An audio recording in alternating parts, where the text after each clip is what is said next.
Welcome to Country Musics, your go-to destination for all the latest updates on country music. Together, let's unravel the myth of Toby Keith's role in Taylor Swift's career. It's been quite heartening to observe the unexpectedly positive sentiments expressed towards Toby Keith by a majority of music and media outlets following Keith's passing. From Rolling Stone to the New York Times, outlets that often seize such moments to vilify individuals refrained from doing so, in this case, opting instead to delve into the multifaceted nature of Toby Keith's career and character. With the exception of a small segment of disgruntled Dixie Chicks fans who demonstrate their lack of understanding by retaining the Dixie in their name, most individuals are acknowledging the significant and impactful role Toby Keith played in American culture. This suggests that perhaps the pervasive polarization of society isn't as overwhelming as previously believed. However, there's a point about Toby Keith that warrants clarification. While it's customary to speak positively about individuals after their passing, and some embellishments may be more acceptable in such circumstances, claiming that Toby Keith was the driving force behind Taylor Swift's career, or even a major player, is at best misleading and, at worst, outright false. Did Toby Keith play a minor role in Taylor Swift's initial signing to her first performance deal?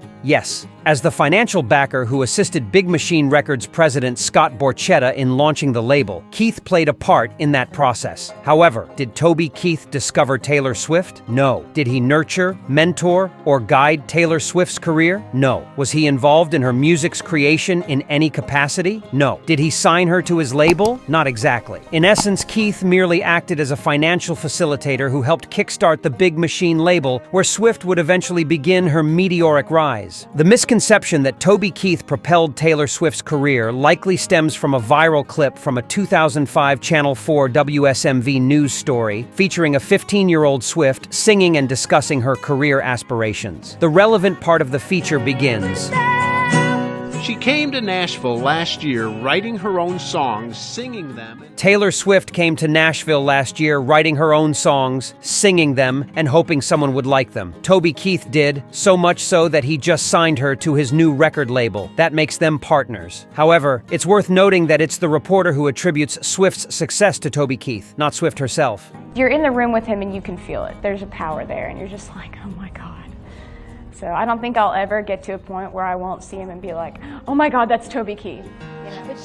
Swift simply expresses her awe when in the presence of Keith. So, who truly deserves credit for launching Taylor Swift's career? First and foremost, it is Scott Borchetta. Borchetta initially encountered Taylor Swift in 2004 when she was signed as a songwriter to Sony ATV and was in a development deal with RCA. Borchetta saw her perform again at an industry showcase at the legendary Bluebird Cafe in 2005 and made the bold decision to offer Swift an actual performing and recording contract, unlike others in Nashville who were only offering development deals. Before founding Big Machine Records, Scott Borchetta was a music executive at DreamWorks Nashville, a label founded by David Geffen in the late 90s. Borchetta's father, Mike Borchetta, was also a label executive, and Scott moved to Nashville at 16 when his father started his label. Once Borchetta decided to sign Taylor Swift, the subsequent events were somewhat convoluted and can get bogged down in details. In short, DreamWorks dissolved in September 2005, Toby Keith launched his label, Show Dog, and Scott Borchetta founded Big Machine. However, since Toby Keith had the financial resources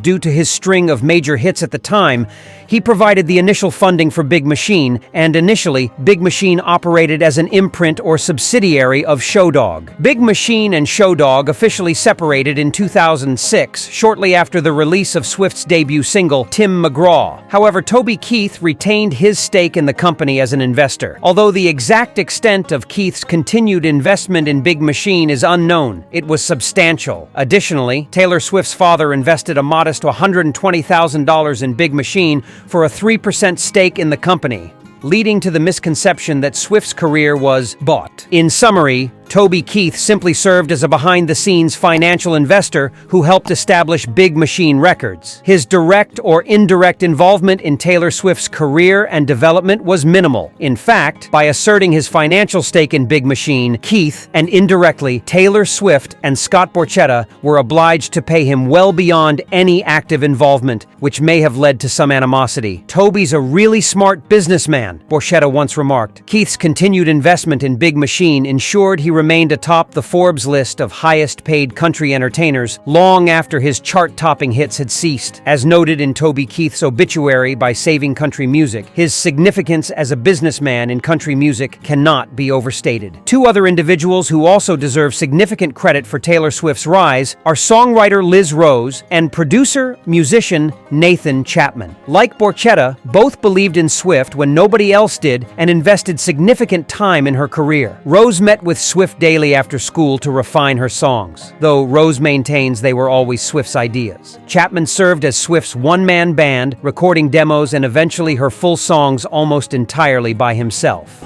Toby Keith did. So much so that he just signed her to his new record label.